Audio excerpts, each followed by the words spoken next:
past week, I read a pretty surprising headline. Johns Hopkins study. Lockdowns had little to no effect on COVID-19 mortality, but had devastating effects on society. The article went on to explain that stringency index studies find that lockdowns in Europe and the United States only reduce COVID-19 mortality by 0.2% on average. This was surprising, not because I think it's impossible that lockdowns might not be as great for stopping the spread of disease as we all thought, although I'm skeptical, but because, well, it's kind of difficult to argue, at least from a scientific standpoint, that lockdowns in the United States didn't work well when the United States never actually tried a lockdown. As usual, I'm going to give a few quick facts up front.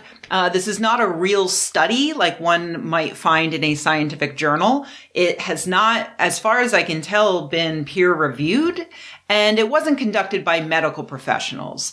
It's an article written by economists, led by one named Steve H. Henk, for his own little series of papers that he posts on the Johns Hopkins Krieger School website. This paper calls itself a meta-analysis, which is a type of study I cover a lot. Meta-analyses can be very helpful in that, if done carefully, they can distill a large amount of data that you find across many different studies to show what the preponderance of evidence tells us about a particular issue. But if done poorly, they allow someone to cherry pick data that suits their narrative and ignore the data that disproves it.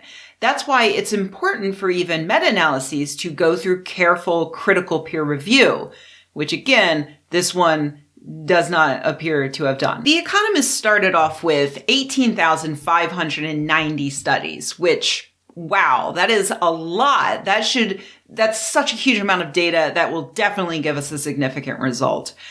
Except, then they cut down those 18,590 studies to 1,048 studies based upon whether or not the titles of those studies suggested that they would be worthwhile. Okay, that's fine. Not everything's going to be relevant. 1,000 is still an impressive number of studies. But then they narrowed it down a little further to 117 studies. The other 931 studies either did not measure the effect of lockdowns on mortality or did not use an empirical approach.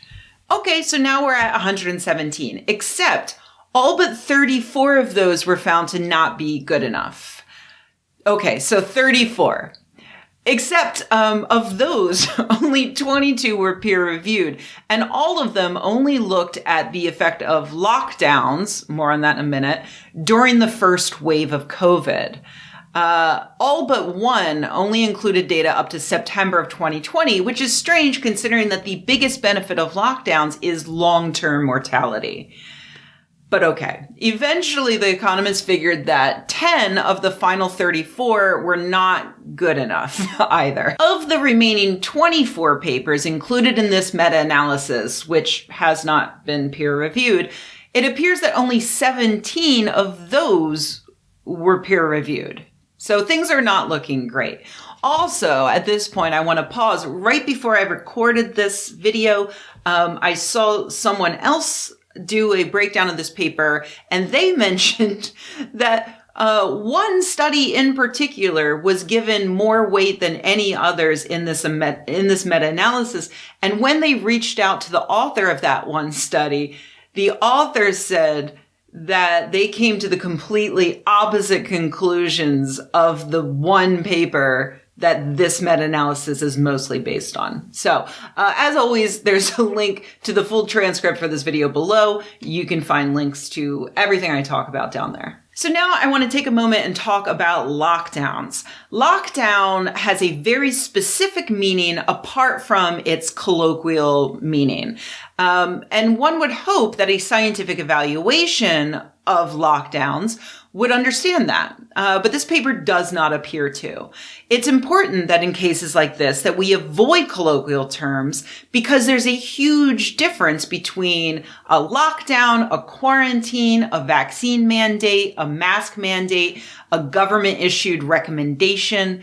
Lumping all of those things under lockdown would be like a scientific paper on evolution discussing how it's just a theory, because the colloquial use of theory means something we're not totally sure about.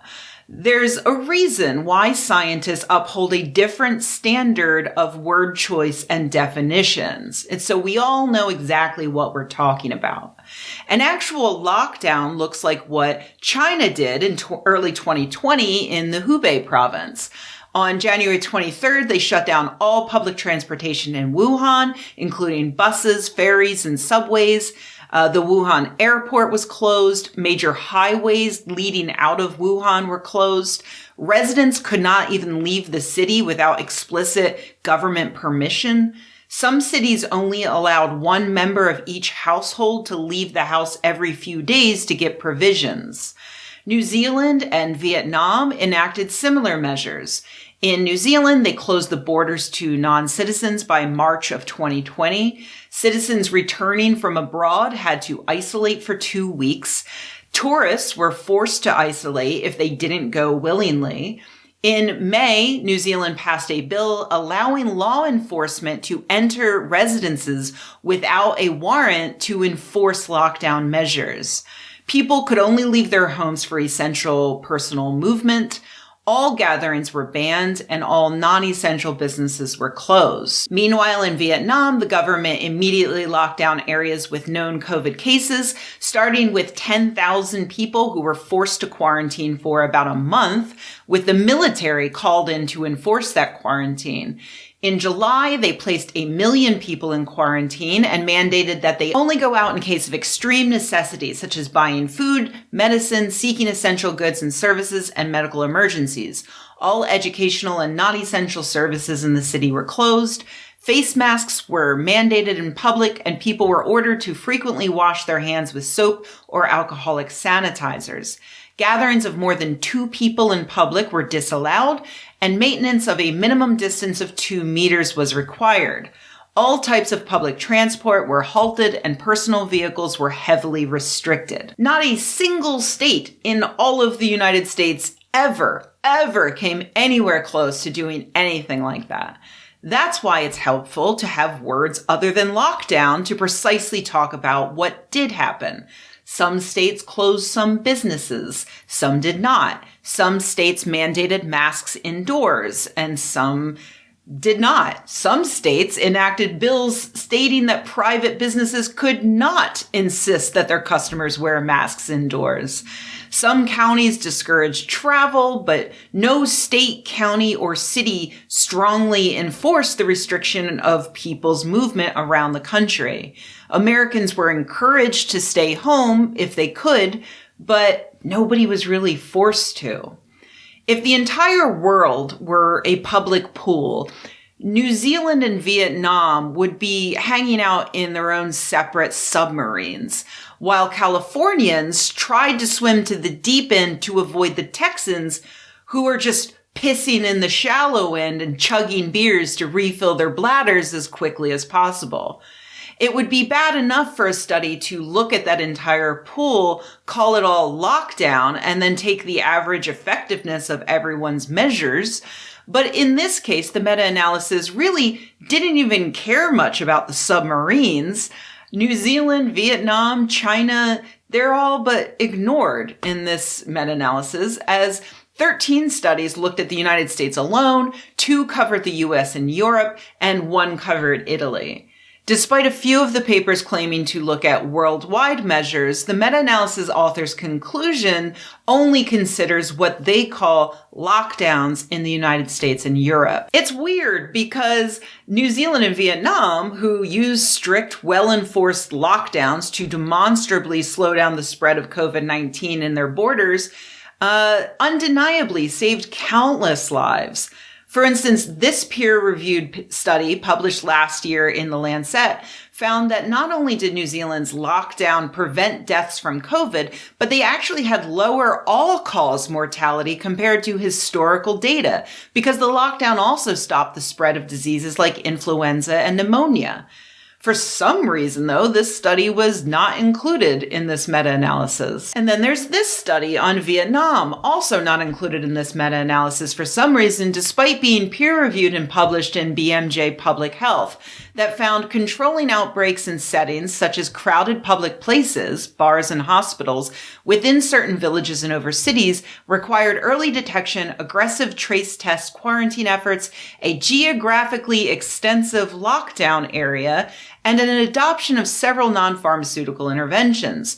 Many low-income and middle-income countries have experienced their second or third wave of the COVID epidemic, and they can learn from Vietnam's response across the 3 epidemic waves. Swift governmental action, strict border control measures, effective communication of health promotion measures, widespread community engagement, expanded testing capacity, and effective social measures to slow the spread of SARS-CoV-2 are highly important in these locations. And I didn't cherry pick these studies. There have been dozens of peer-reviewed papers published in the past 2 years specifically looking at countries that had more success dealing with COVID-19, and all of them credit a few notable early and direct actions.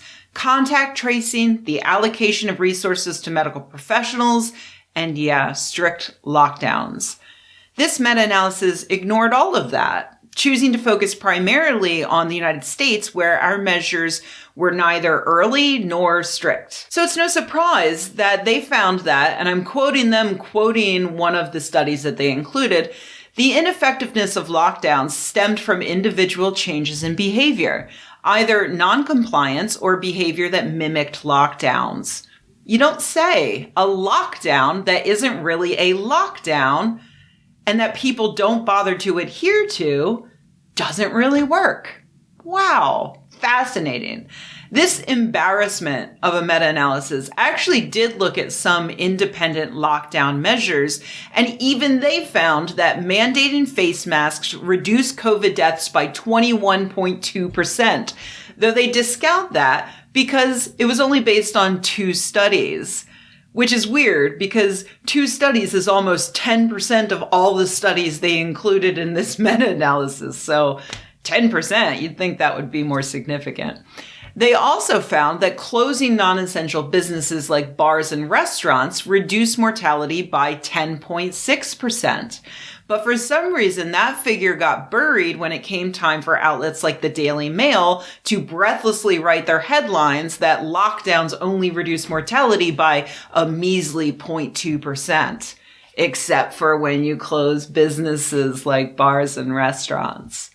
It's simply not true. But that won't stop credulous conservatives from spreading this cherry-picked, non-peer-reviewed, self-published dumpster fire all over your QAnon uncle's Facebook page. In case you're curious, the meta-analysis co-author who publishes this series, Hank, has some, let's say, fringe opinions about the pandemic, like calling mitigation efforts fascist, which he thinks is the same as socialist, and likening politicians who enact vaccine mandates to Hitler. He also believes in the lab leak conspiracy theory. He really hates Dr. Fauci, blaming him for turning a blind eye to the hundreds of thousands of illegal unvaxxed immigrants.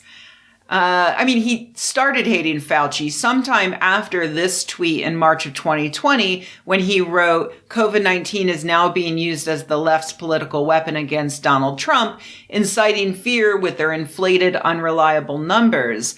The media is stirring the pot of this witch's brew. Best to listen to Dr. Fauci or my Johns Hopkins colleagues. It's also weird that Hank forgot to include Vietnam in his meta-analysis, considering that he pissed off the entire country just a little while back by claiming that Vietnam is a rotten apple who wasn't reporting COVID deaths, when in fact they did report their COVID deaths. It's just that the number was 0. They had 0 deaths because, they made judicious use of early and stringent lockdowns.